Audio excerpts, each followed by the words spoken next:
अस्सलामुअलैकुम, नमस्ते, जय महाराष्ट्र, सत श्री अकाल।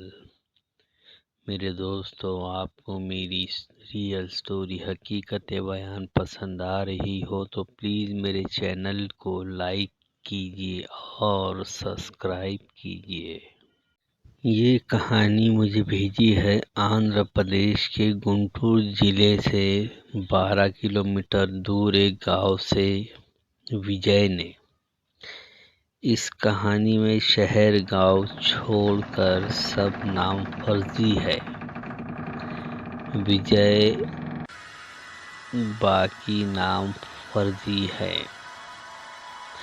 मुझे सिर्फ शहर और गांव का नाम ओरिजिनल बताने के लिए कहा गया है।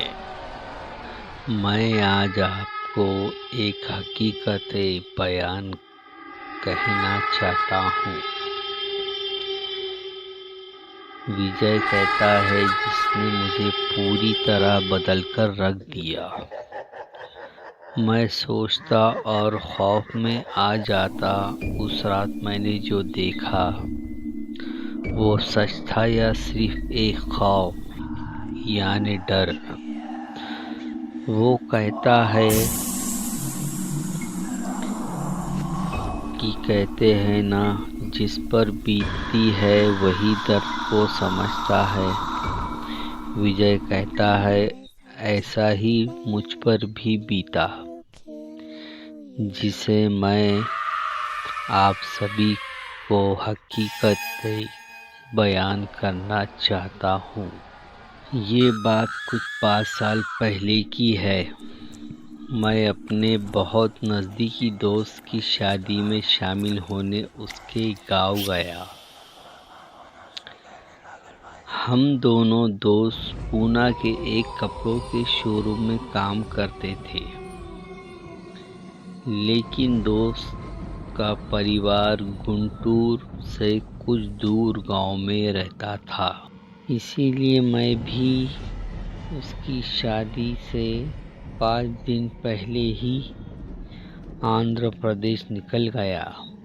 फिर वहाँ से गुंटूर भी जाना था और फिर गांव।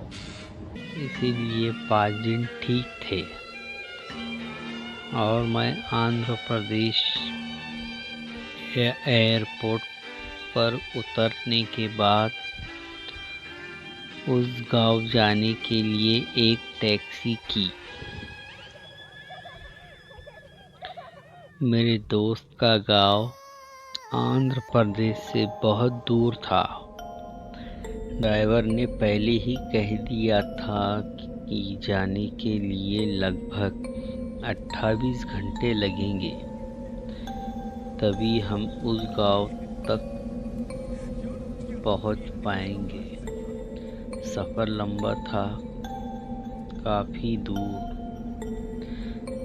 गाड़ी चलाते चलाते ड्राइवर ने बातें करना शुरू कर दी।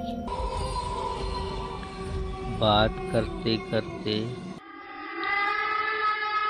उस ड्राइवर ने उस गांव देहातों में फैले शैतान रूहों के किस्से बताने लगा।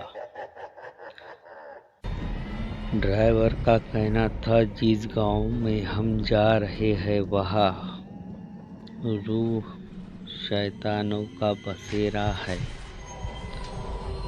आप तो जानते हैं, पूना जैसे शहर में रहने वाले कहाँ इन रूह और शैतान पर यकीन करते हैं।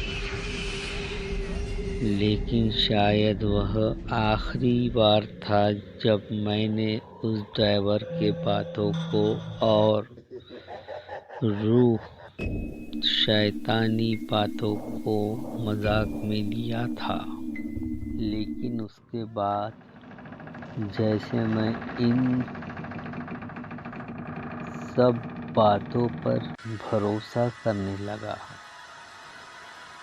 बल्कि उनकी मौजूदगी का एहसास भी करने लगा। ड्राइवर का कहना था, सुबह हम 11 बजे तक अपनी मंजिल पर पहुंच जाएंगे। रात 12 बजे के आसपास हमने गाड़ी में ही खाना खाया। ड्राइवर के पास खाने का डब्बा था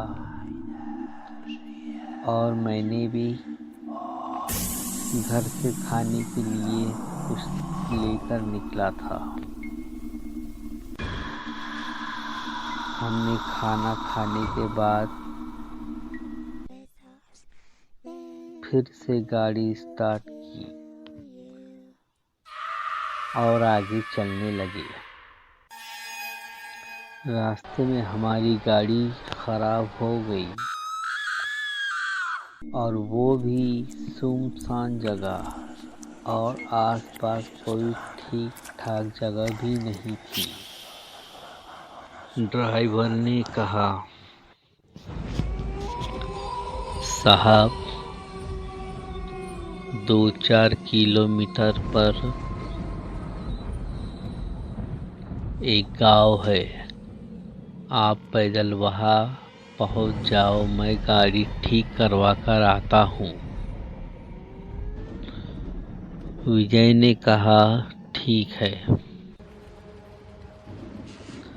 और पैदल ही निकल पड़ा।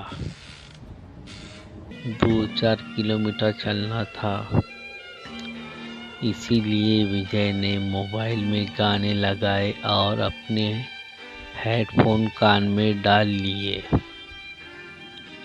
और गुनगुनाता हुआ चल पड़ा। कुछ ही दूर चला था कि विजय को लगा कि मेरे साथ कोई चल रहा है। रास्ते में बहुत ही खुशबू यानी सुगंध आने लगी और कितनी ही देर विजय को ये एहसास होने लगा कि उसके साथ साथ कोई चल रहा है। पहले तो विजय को लगा ये वहम है और कितनी ही देर विजय को ये एहसास होने लगा कि उसके साथ साथ कोई चल रहा है। पहले तो विजय को लगा ये वहम है।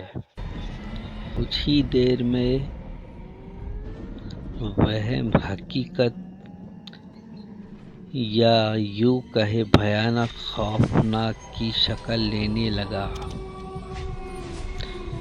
धीरे धीरे मुझे मेरे आगे यानी सामने एक साया नजर आने लगा।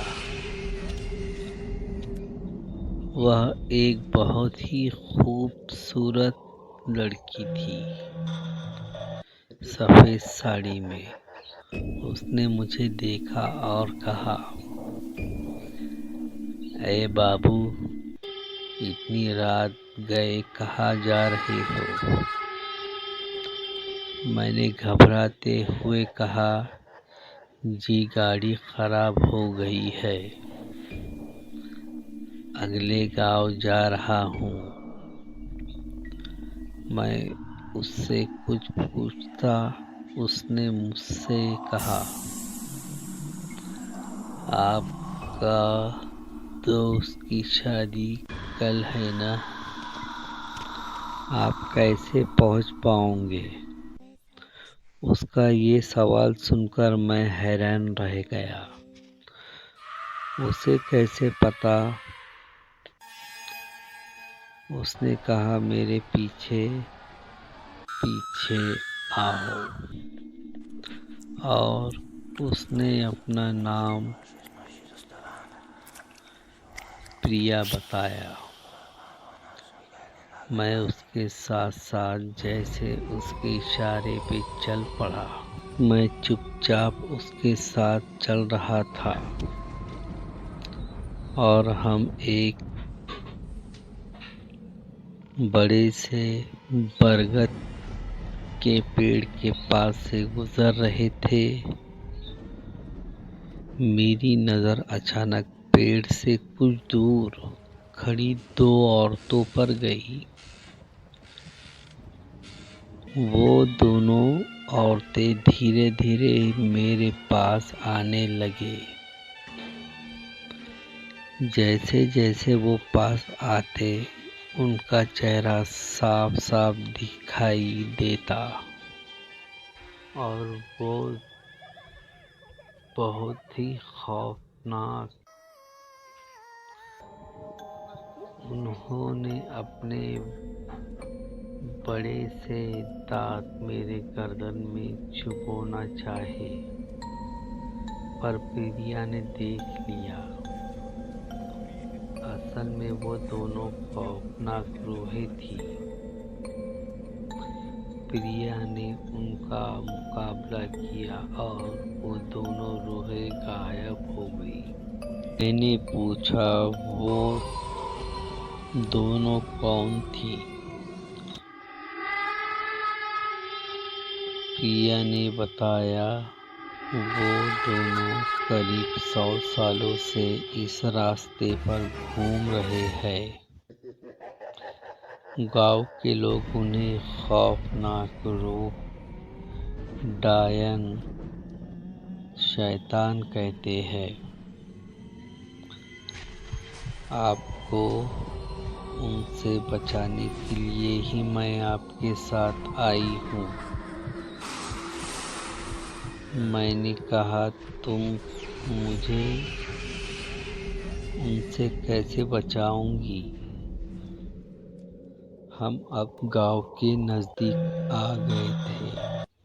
प्रिया ने कहा, अब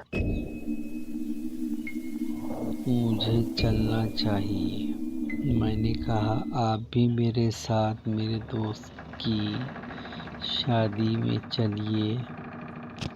पर प्रिया ने कहा, मेरी मंजिल तो यही है। जाते जाते बस उसने मुझे एक बात कही, हर रूह यानी चुड़ैल बुरी नहीं होती साहब। उसकी बात का मतलब समझते मुझे ज़रा भी देर नहीं लगी और मैं समझ गया कि वह एक अच्छी रूह थी जो मुझे बुरी रूहों से, बुरी शक्तियों से बचाने के लिए मेरे साथ साथ आई थी। ये थी विजय की रियल स्टोरी, हकीकत बयान।